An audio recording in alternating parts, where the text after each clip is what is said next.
यमुना के किनारे घूमने चली गई। 7वां महीना गर्भ था और द्रुमल नामक राक्षस की छाया पड़ जाती है। ऐसे समय में माताओं को बड़ी सावधानी का परिचय देना चाहिए। गर्भ के समय पल्लू डाल करके रहें, छुप करके रहें, बड़े नियम संयमों का पालन किया जाता है। द्रुमल राक्षस जा रहे थे और कंस की माता जी घूमने आई हुई थी। हाँ, सूरसेन जी महाराज की पत्नी श्री कुरसेन जी महाराज की पत्नी घूमने आई हुई थी और उसी समय द्रुमल की छाया पड़ जाती है। ब्राह्मणों ने कहा महाराज गड़बड़ हो गया। क्या हो गया? बोले इस बालक पर तो द्रुमल की छाया पड़ गई। ये बड़ा दैत्य होगा, राक्षस होगा, आतताई होगा, ब्राह्मणों का अपराध करने वाला होगा, पापाचारी होगा, इसे मत रखना अपने यहाँ। हाँ, ब्राह्मणों के बताए हुए कार्य से कंस को यमुना नदी में बहा दिया है और यमुना के किनारे श्री सूरसेन जी भजन करते हैं। बच्चे को पाया और अपने परवरिश के लिए घर में रखा है। तो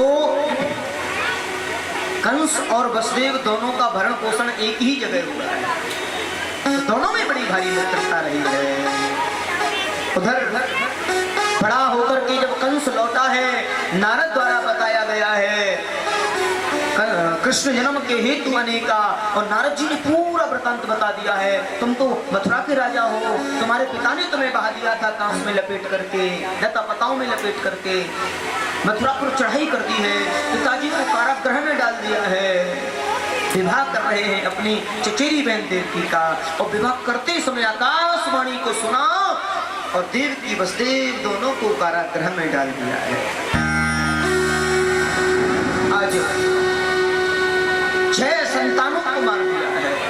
कीर्तिमंत नाम से प्रथम पुत्र होता है, उसका वध कर दिया है, क्योंकि आकाशवाणी ने बताया था कि किसी देवकी का अष्टम गर्भ तुम्हारा काल होगा, काल होगा, न जाने कौन सा अष्टम हो। 7वें गर्भ के रूप में श्री शेष अवतार बलराम जी आए हैं। गर्भ खंडित हो जाता है और रोहिणी के गर्भ में चला जाता है।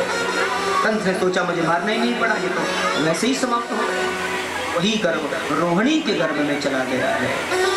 संकर्षण के माध्यम से उत्पन्न हुए हैं श्री संकर्षण देव दाऊ दयाल हरदर जी महाराज। बोलिए श्री दाऊ जी महाराज जय हो। अष्टम गर्भ के रूप में श्री ठाकुर जी आ रहे हैं। कैसा सुंदर प्रमाण दिया है। दुंदुभियां बजने लगी हैं। कारागृह के जितने भी पहरेदार हैं सब सोए हुए हैं। श्री भगवत कृपा हो जाती है, सब सो जाते हैं और भगवत रूप में भगवान चतुर्भुज रूप में प्रकट हुए हैं। अब ये राम की जो कथा हमने सुनी, उसमें एक बात बड़ी विचित्र थी। राम उत्सव के समय सभी लाइन में लगे हुए थे। सबसे आगे थे सूर्य, उनके पीछे थे चंद्र, और सूर्य ठहर गए। चंद्रमा जी निवेदन कर रहे हैं भैया हमें भी दर्शन करने हैं। सूरज जी ने कहा देखिए हमारे पर्सनल फैमिली कई आयोजन है, बाहर के लोगों के लिए बाद की व्यवस्था है, हमारा अपना आयोजन हम शांति से नहीं करें, ये हमारा पारिवारिक आयोजन है। और चंद्रमा जी बोले हाँ ये बात तो ठीक है, पर दर्शन तो हमें भी करने हैं। हाँ कर लेना। तो सूर्य जी ने धमका दिया चंद्रमा जी को, चंद्र जी को। हाँ, चंद्रमा जी तो बड़े दुखी बैठे थे एक वृक्ष के नीचे। श्री नारायण प्रभु से कहने लगे प्रभु ऐसे अपमानित करोगे? देखो सूर्य तो हमें दर्शन भी नहीं करने दे रहे हैं, मना कर दिया है, फटकार दिया है, हमारा मन ठहर गए। अब तपती दोपहरी में कौन धूप में खड़ा हो? चंद्रमा जी छाया में चले गए। भैया जल्दी हट जाओ, जल्दी हट जाओ। हटते ही नहीं, क्योंकि ठीक 12 बजे तो भगवान आए और तपती दोपहरी। चंद्रमा जी रो रहे थे बैठे बैठे। राम जी बोले, श्री नारायण जी ने कहा क्या चाहते हो? बोले यही भाग्यशाली हम नहीं, तो यहाँ कृष्ण जन्म का हेतु बने का चंद्रमा जी के भाव को पाया और चंद्रमा जी से कहा, चंद्रमा तुम मन को बिल्कुल छोटा मत करिए। अब की बार मैं सूर्य वंश में आया हूँ, अगली बार मैं चंद्र वंश में आऊंगा, अब की बार दिन के 12 बजे आया हूँ, अगली बार रात के 12 बजे आऊंगा, तुम्हारी इच्छा को अवश्य ही। इसलिए भगवान का चंद्रमा के विशेष आग्रह को पूरा किया है। एक ये भी का एक बार प्रेम से बोलिए राधे राधे। आइए श्री भगवत अवतरण की ओर चलते हैं, समय का अभाव है, कथाएं तो बहुत हैं, धीरे धीरे कथाओं का रसास्वादन करते रहेंगे। आज आए हैं, मैया देवकी ने देखा, कहा ऐसे बालक नहीं होते। भगवान ने समझाया, चक्र सुदर्शन लिए हुए आए हैं, अष्टभुजा श्री चतुर्भुज रूप में आए हैं। बोलिए श्री चतुर्भुज भगवान की। शंख चक्र गदा पद्म सब धारण किए हुए हैं, ये हटा लो। श्री नारायण ने कहा, मैया जो कार्य मुझे 11 वर्ष बाद करना है, मैंने सोचा आज ही कर डालता हूँ, आज ही मार दूंगा कंस को। मैया बोली, ऐसा नहीं, तुम हमारे बच्चे बन के आए हो या पिताजी, बालक बन जाओ। व्यवस्थाएं समझा दी, मुझे यहाँ से सुरक्षित स्थान पर ले जाना, गोकुल में वहाँ एक कन्या है, उसे लेकर के चले आओ, मेरी सुरक्षा हो जाएगी। कराने वाले श्री हरि और करने वाले श्री हरि, ये सब हरि की कृपा है। और उसकी कृपा की बात न पूछो, उसकी कृपा तो उसकी कृपा है। श्री हरि ने ऐसी कृपा की और कारागृह में भगवान प्रकट हुए, किसी को मालूम नहीं। वसुदेव जी की हथकड़ी बेड़ियां छट छट करके सब टूट गए, सब पहरेदार सब सो गए, जेल खाने वाले सब सोए हुए हैं, पूरा मथुरा सोया हुआ है। वसुदेव जी ने अपना आगे के लिए पैर बढ़ाए तो बेड़ियां टूट गई, हाथ बढ़ाए तो हथकड़ियां टूट गई। मनो भगवान कहना चाहते हैं, जीव जब प्रयास करता है तो सब कुछ प्राप्त कर लेता है। वसुदेव जी ने प्रयास किया तो सब कुछ संभव हो रहा है। ऐसी श्री हरि की कृपा एक दरिया में रख कर के ले जा रहे हैं, उधर मेघ गर्जना कर रहे हैं।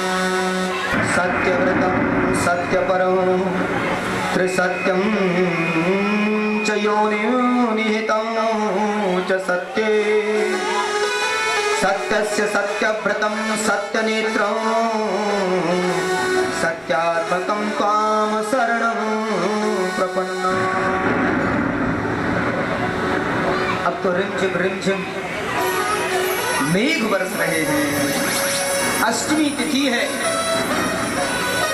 कृष्ण पक्ष है, भादों का महीना है, अभिजीत नक्षत्र है, श्री रोहिणी नक्षत्र है, और रात्रि का ठीक 12 बजे चंद्रमा प्रवदित है और श्री हरि कृष्ण पक्ष में आए हैं, आकर के जा रहे हैं। और मेघ मालाएं धीरे धीरे रिमझिम बारिश कर रही हैं, मेघा बरसने लगे हैं। शेष जी ने आकर के फन फैला लिया है श्री हरि के ऊपर। यमुना में बाढ़ आ रही है, भादों का महीना यमुना को अपने विशाल दृश्य में है और अपने प्रियतम का दर्शन करना चाहते हैं। यमुना भगवान की अष्टपट रानी है और अष्टपट रानियों में यमुना प्रेयसी है, श्री कालिंदी प्रेयसी है और कालिंदी हिलोरे ले रही है श्री हरि के दर्शन पाने। मैं आपके दर्शन, आपके चरण छूना चाहती हूँ। भगवान बोले, मेरे चरण तो बाद में छुओगी, हमारे पिताजी डूब जाएंगे, क्योंकि मैं सर पर हूँ, दाढ़ी तक जला के भगवान ने चरण निकाला है, हे यमुने मेरे पिताजी डूब जाएंगे। और जैसे ही चरण छुआ है, यमुना रास्ता दे देती है, यमुना उतर जाती है। बोलिए यमुना मैया की जय हो।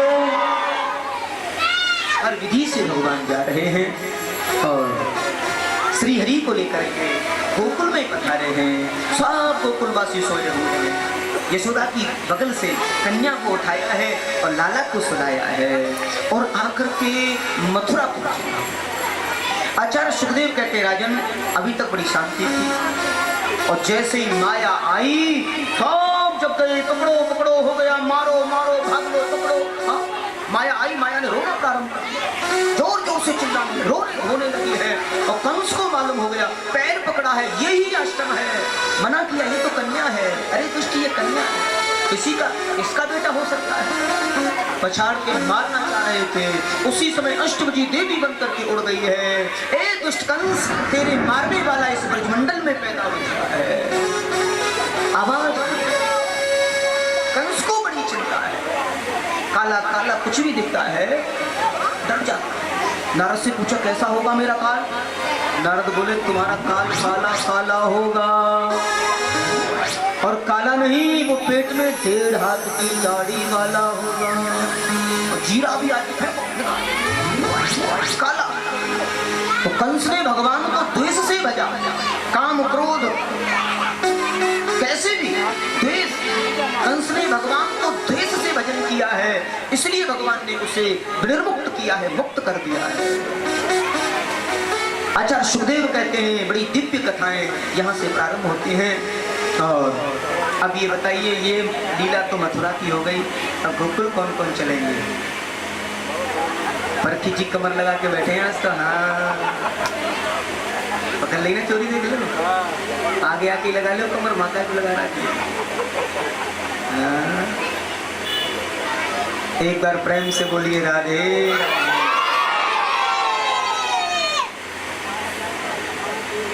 राधे राधे। अब गोकुल कौन कौन चलेगा? गोकुल जाएंगे देर लगेगी, बाद में ये मत कहियो देर कर दी, चलेगी चलेगी, देर चलेगी है, चलेगी। एक बार प्रेम से श्री वृंदावन बिहारी लाल। अब तो देखिए ब्रज भाषा की कथा है, और 5 मिनट कथा होगी, उसके बाद तो सब होगा, ठाकुर जी को लाया जाएगा, तो अभी 5 मिनट कथा होगी। बाबा नंद अब एकदम शुद्ध ब्रज भाषा में कथा हो रही, और भागवत के 10वें स्कंद में भगवान का जो अवतार हुआ है, वहां ब्रज भाषा के शब्दों का पूर्ण समावेश किया है।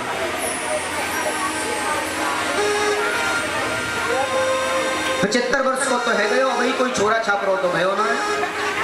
ओ ब्राह्मण देवताओं, ओ कुछ जा रहे हो? अरे महाराज,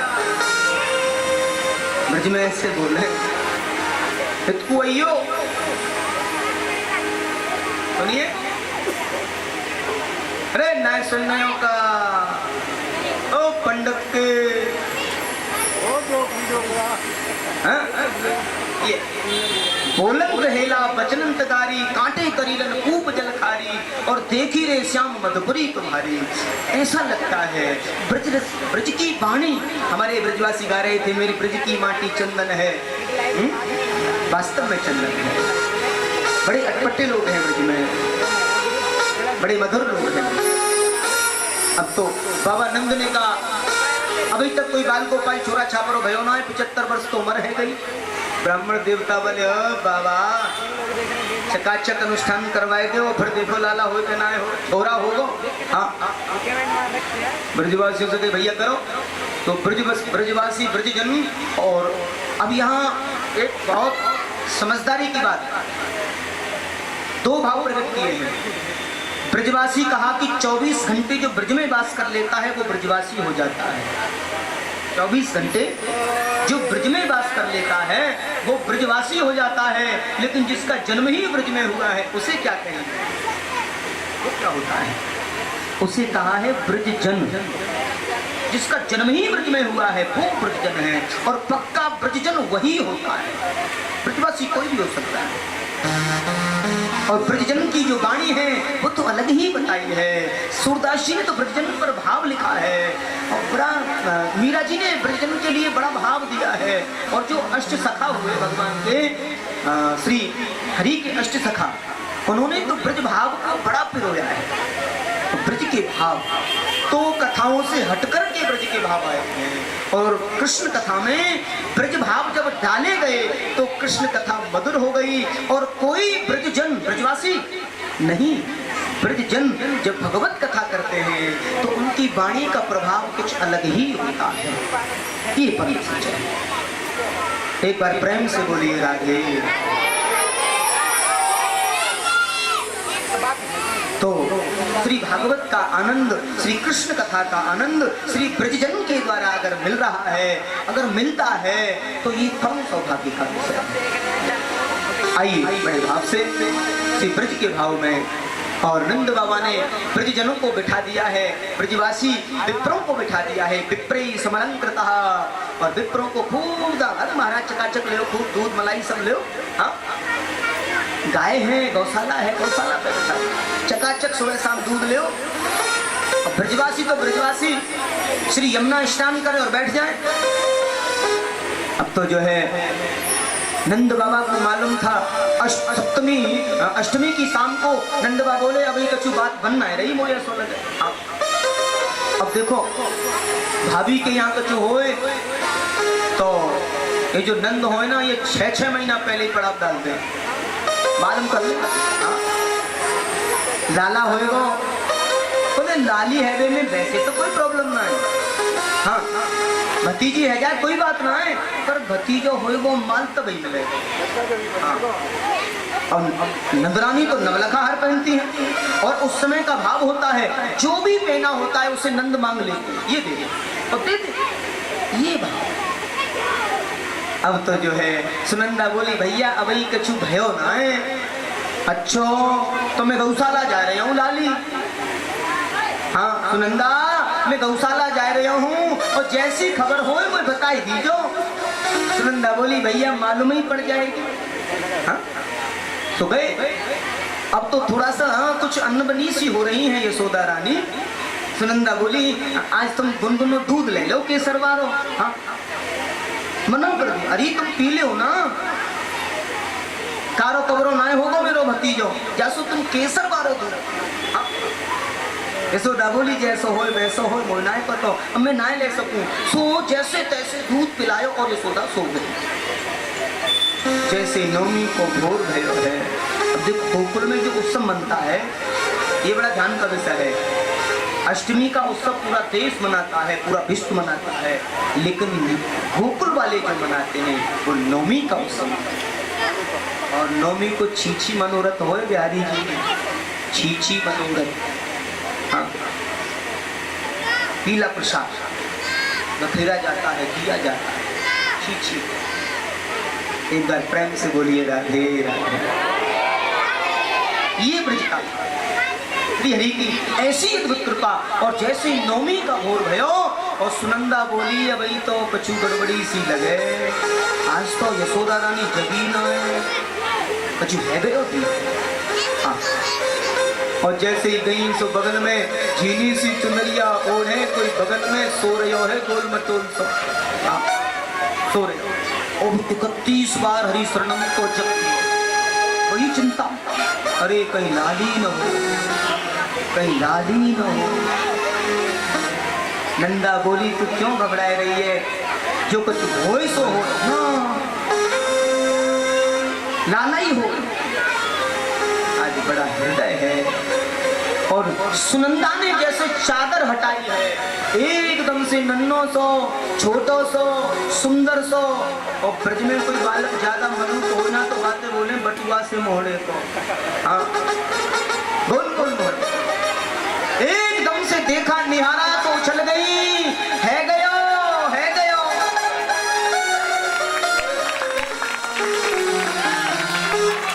अब है गयो तो क्या किया है मालूम है? सबसे पहले मटका फोड़ और फिर कांसो बजाए। कांसो, और वह कांसो जो बजावे ना सुनंदा, वह कांसे ले जाए संग में। हमारे ब्रज में बेला दे, थाली दे कांसे को, थोड़ा है वे। हाँ, दे। अच्छा, एक बार प्रेम से बोलिए राधे राधे। श्री वृंदावन बिहारी लाल की। आज कैसा भाव भाव दिया है। उधर नंद बाबा कहाँ हैं? नंद बाबा हैं गौशाला पर, और क्या कर रहे हैं मालूम है? माला चल रही है सवेरे से होता से, अभी तो भयो नाए, अभी तो भयो नाए, ना जाने कब होएगो, ना जाने कब होएगो, 75 को तो है गयो, अभी तो भयो नाए, अभी तो भयो नाए, ये बजे। और जैसे ही माला पूरी भई, भैया जी बधाई हो, अरे लाली ताई की बधाई, तुम्हारे यहाँ नैनो सो छोटो सो लाला भयो है लाला। और जैसे सुनी बाबा ने सोई जमुना जी में कूद गए।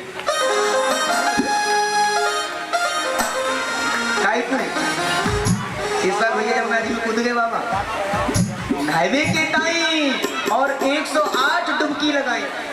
जी मेरे बा देवता की, जी मेरे मंदिर वाले देवता की, जी मेरे नंसान वाले देवता की, और ये डुबकी या देवता की, और ये डुबकी या देवता। 108 डुबकी लगाई है। 85 वर्ष तो बाबा 16 साल पहले, और उछल के कैसा भाव दिया है। आए हैं और खूब श्रृंगार किया है, और विप्रों को संलग्नित किया है, आनंदित।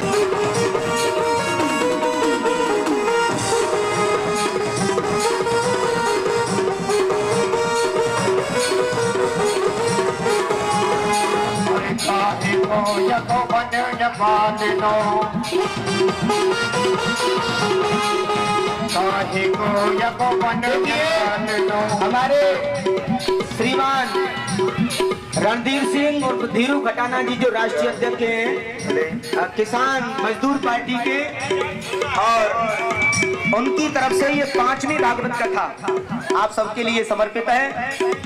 मेरी तरफ से ढेर सारी शुभकामनाएं, और 2100 रुपए की भागवत सेवा नौछावर कर रहे हैं लाला के उत्सव में। 2100 रुपए,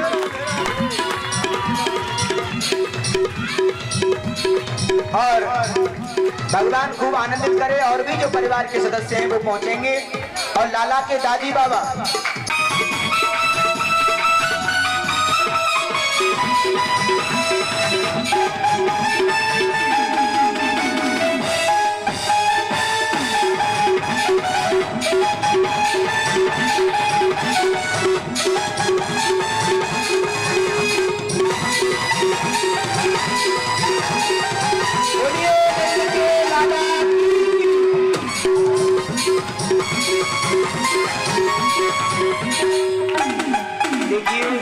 और भी जो खटाना परिवार के लोग हैं वो आए।